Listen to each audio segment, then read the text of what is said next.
आप देखे अम्बेडकर निवासी एक कलाकार जो की आवाज अम्बेडकर परिवार टीवी को लाइक अम्बेडकर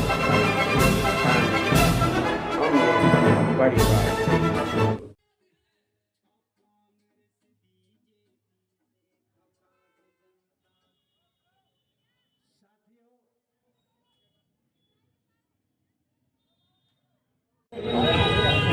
दिल्ली की सीमा पर रूट को डाइवर्ट कर दिया गया है।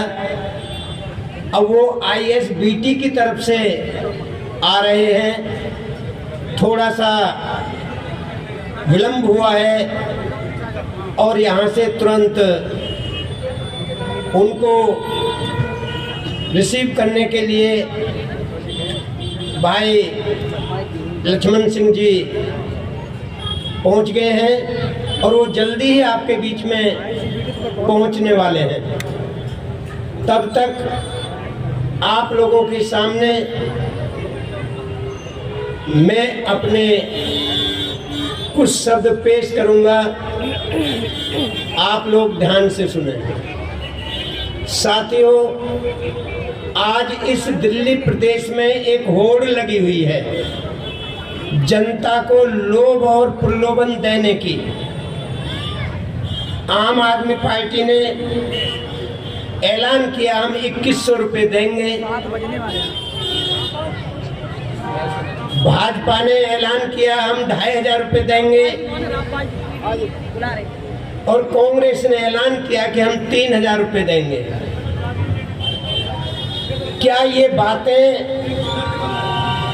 1950 से पहले, जब इस देश में लोकतंत्र नहीं था, किसी गरीब को कोई कुछ देना चाहता था, सर स्टूल पे खड़े हो जाओ, गरीब का इस्तेमाल तो करना चाहते थे लेकिन गरीब को कोई कुछ देना नहीं चाहता था। ये जितने भी इस देश में किले और महल बने हैं, ये गरीब के सिर पर पत्थर रखकर बनाए गए हैं और शाम को एक मुट्ठी चने में उनको जीने के लिए दिया जाता था। आज ये आखिर 1100, 2100, 2500, 3000 ये गरीब जनता को क्यों प्रलोभन दिया जा रहा है? आप इसके बारे में अच्छी प्रकार समझें कि आज ये क्यों बार बार कह रहे हैं और बार बार आज जिन्होंने जिंदा रहते हुए बाबा साहब डॉक्टर अम्बेडकर का विरोध किया था, संविधान सभा में भी, पढ़ते समय भी, संघर्ष करते समय भी, वे लोग आज बाबा साहब का नाम लेकर आपके बीच में कभी कभी चुनाव के दिनों में क्यों आते हैं? कभी आपने सोचा है इस देश के गरीब, कमजोर और महिलाओं ने कभी इस बात पर विचार किया है कि आज जिन लोगों ने, जिन पार्टियों ने बाबा साहब का कदम कदम पर विरोध किया था, वे आज उनका नाम लेकर क्यों घूमते हैं? मैं आपको बताना चाहता हूं, आजादी से पहले इस देश में लोकतंत्र नहीं था। जब बाबा साहब डॉक्टर अम्बेडकर लंदन में पढ़ रहे थे तो उन्होंने वहां की शासन व्यवस्था देखी और वहां के तत्कालीन प्रधानमंत्री से कहा कि जो शासन व्यवस्था तुम्हारे देश में है वो व्यवस्था आप मेरे देश में क्यों नहीं करना चाहते? तब अंग्रेजों ने इस देश में सबसे पहले 1919 में इंडिया इंडिपेंडेंट एक्ट बनाया जनता को अधिकार देने के लिए। उसके बाद 1935 में दूसरा इंडिया इंडिपेंडेंट एक्ट बनाया,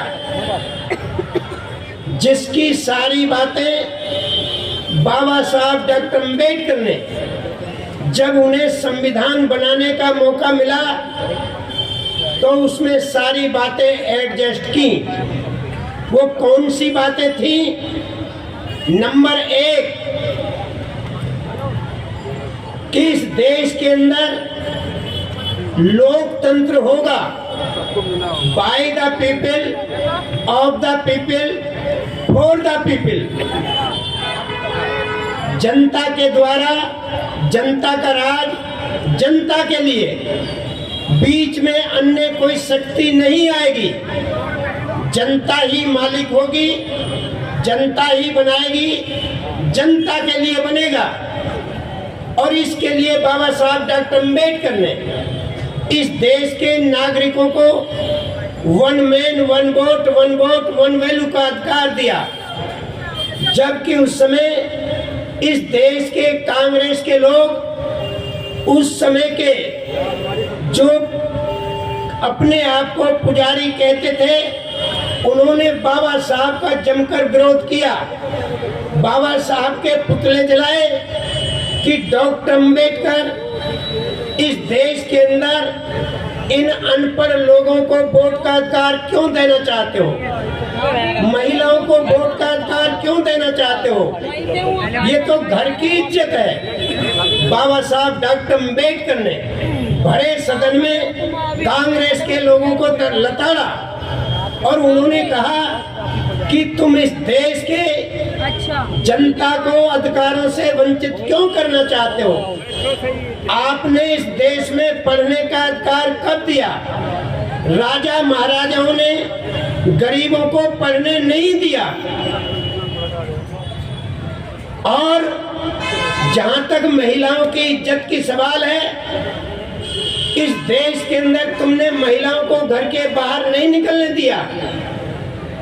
मेरा कहना है, बाबा साहब ने कहा कि इस देश के अंदर जिसने जन्म लिया है, चाहे पढ़ा लिखा है चाहे अनपढ़ है, जमीन वाला चाहे बेजमीन वाला है, हिंदू है चाहे मुसलमान है, महिला है चाहे पुरुष है, गरीब है चाहे अमीर है, जिन्होंने इस देश में जन्म लिया है और 18 साल की उम्र पूरी कर ली है, उन सबको वोट डालने का अधिकार होगा। आज जो ये कांग्रेस, बीजेपी, आम आदमी पार्टी के लोग तुम्हें 2100 में, 2500 में, 3000 में खरीदना चाहते हैं, अगर बाबा साहब डॉक्टर अम्बेडकर ने आपको ये अधिकार ना दिलाया होता तो आज तुम्हारी कोई बूझ होने वाली नहीं थी। इसलिए मेरा आप लोगों से निवेदन है कि इस वोट के बारे में सोचो। यही तुम्हारे पास एक पावर है, छोटी पावर जरूर है, लेकिन यही बड़ी पावर बनाती है। अगर इस देश प्रदेश के, इस दिल्ली प्रदेश के गरीब लोगों ने अपना वोट यदि दूसरी पार्टियों को दिया तो तुम्हारा वोट दूसरे के खातों में जाएगा। और यदि आपने बहुजन समाज पार्टी के हाथी को वोट दिया तो आपका वोट बहन कुमारी मायावती जी के खाते में जाएगा। और इस प्रदेश के अंदर वही नियम और वही कानून लागू होंगे जो उत्तर प्रदेश के अंदर बहन कुमारी मायावती जी ने अपने 4 बार के शासन काल में करके दिखाया था। क्या काम किया था बहन जी ने? जितने लोग सरमाएदार, सामंतवादी, गरीब और कमजोरों पर जुर्म करते थे, उन गुंडे बदमाशों को उठाकर जेल में बंद किया। 1,61,000 गुंडों को जेल में बंद किया। और बेरोजगार नौजवानों को 35 लाख नौकरियां दी। उत्तर प्रदेश में जितनी भी ग्राम समाज की जमीन थी, सरकारी जमीन, लाखों हेक्टेयर जमीन के पट्टे और कब्जे भूमिहीन लोगों को दिए बिना भेदभाव के। चाहे वो किसी भी जाति का भूमिहीन था, उन सबको अधिकार दिया और सबको काश्तकार बनाया। और यही नहीं, जितने भी बेसहारा लोग थे उन सबको 2 bedroom, latrine, bathroom, kitchen set मान्यवर कांशीराम साहब आवास योजना के अंतर्गत लाखों लोगों को आवास दिए। ये बहन कुमारी मायावती जी ने मात्र 5 साल के जो लास्ट में शासन था, किया तो पहली सरकारों में भी था, लेकिन इसे जो स्पष्ट बहुमत की सरकार मिली उसमें जी जान से लागू किया। अगर दिल्ली प्रदेश में भी आप लोगों ने बहुजन समाज पार्टी के हाथी का बटन दबाया तो आपको उत्तर प्रदेश जैसी सुविधाएं मिलेंगी। और मैं आपको बताना चाहता हूं कि आप लोग वोट किसी व्यक्ति को नहीं देते, आप लोग वोट देते हैं पार्टियों को। इसलिए इस देश के अंदर, प्रदेश के अंदर, जिले के अंदर, विधानसभा के अंदर गरीब का साथ गरीब दे सकता है, अमीर नहीं दे सकता। कमजोर का साथ कमजोर दे सकता है, ताकतवर नहीं दे सकता। और ये विरोधी पार्टियां गरीब और कमजोर लोगों की पार्टियां नहीं है। अगर गरीब और कमजोर लोगों की कोई पार्टी है तो बहुजन समाज पार्टी है, जिसकी नेता बहन कुमारी मायावती जी है। अगर आपने बहुजन समाज पार्टी को वोट दिया तो आप लोगों को मैं विश्वास दिलाना चाहता हूं कि ये 2100, 2500, 3000 की बात नहीं, जो अरबों का बजट होता है उस बजट पर गरीब और कमजोर लोगों का कब्जा होगा, किसी धन्ना सेठ का कब्जा नहीं होगा। इसलिए आप लोगों को सोच समझकर बहुजन समाज पार्टी का साथ देना है। और मैं ये भी कहना चाहता हूं कि आप लोग इस राजनीति को समझें। इस देश में किसी ने भी आपको राजनीति समझाने का काम नहीं किया, ना मौका दिया। सब लोगों ने कहा राजनीति बहुत गंदी है, राजनीति से झगड़ा होता है, नफरत पैदा होती है, द्वेष पैदा होता है, राजनीति छोड़ो। सब ने तुमको बहकाया, लेकिन मैं धन्यवाद देता हूं मान्यवर कांशीराम साहब को कि उन्होंने इस देश के गरीब और कमजोर लोगों को राजनीति का पाठ पढ़ाया। और उन्होंने कहा राजनीति में सम्मान है, राजनीति में ताकत है, राजनीति में पैसा है, आप लोग राजनीति करना सीखें। और यही बात बाबा साहब डॉक्टर अम्बेडकर ने कही थी, political power is the master की ऑफ ऑल की। राजनीतिक सत्ता वो मास्टर चाबी है जिससे हर प्रकार का ताला खोला जा सकता है। इस राजनीतिक ताकत को अपने हाथ में लो, हुक्मरान बनो, तुम्हारा उद्धार हो जाएगा। और आज जब बहुजन समाज पार्टी बनी, इस देश में 7 राजनीतिक राष्ट्रीय पार्टियां थी। कांग्रेस आई, कांग्रेस है, जनता पार्टी, भारतीय जनता पार्टी, लोक दल, कम्युनिस्ट पार्टी, मार्क्सवादी कम्युनिस्ट पार्टी। इनमें से एक भी गरीबों की पार्टी नहीं थी, सब धन्ना सेठों की पार्टियां थी। मान्यवर कांशीराम साहब ने एक उदाहरण से समझाने का प्रयास किया। एक गांव में कुश्तियों का दंगल हो रहा था। वहां की मैनेजमेंट कमेटी ने घोषणा की, जो पहलवान कुश्ती जीतेगा उसे हम एक बकरा इनाम में देंगे। और बकरा अखाड़े के पास बांधकर खड़ा कर दिया।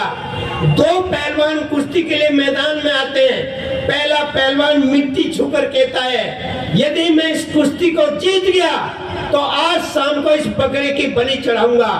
उसके बाद दूसरा पहलवान आता है, वो भी मिट्टी छूकर यही कहता है, अगर मैं आज इस कुश्ती को जीत गया तो शाम को इस बकरे की बलि चढ़ाऊंगा। बकरा दोनों पहलवानों की बात सुन रहा था। बकरे ने सोचा, चाहे तो ये पहलवान जीते और चाहे ये पहलवान जीते, तेरी तो शाम को बलि चढ़नी है। और ठीक इसी प्रकार आपने जब भी वोट कांग्रेस को दिया, बीजेपी को दिया, आम आदमी पार्टी को दिया, तुम्हारी बलि तो चढ़ती रही है और समझ में नहीं आई तो ये चढ़ती रहेगी।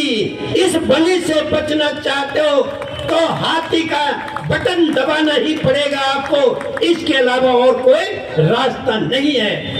मैं गरीब जनता की मैं गलती नहीं मानता, वो तो अज्ञान है, लेकिन गलती किसकी है? जो लोग बाबा साहब डॉक्टर अम्बेडकर की मेहनत के बल पर, संघर्ष के बल पर, उस समय बाबा साहब ने कितना संघर्ष किया था, कितना अपमान झेला था, कितना परिवार को अपने छोड़ा था, आप लोग नहीं जानते।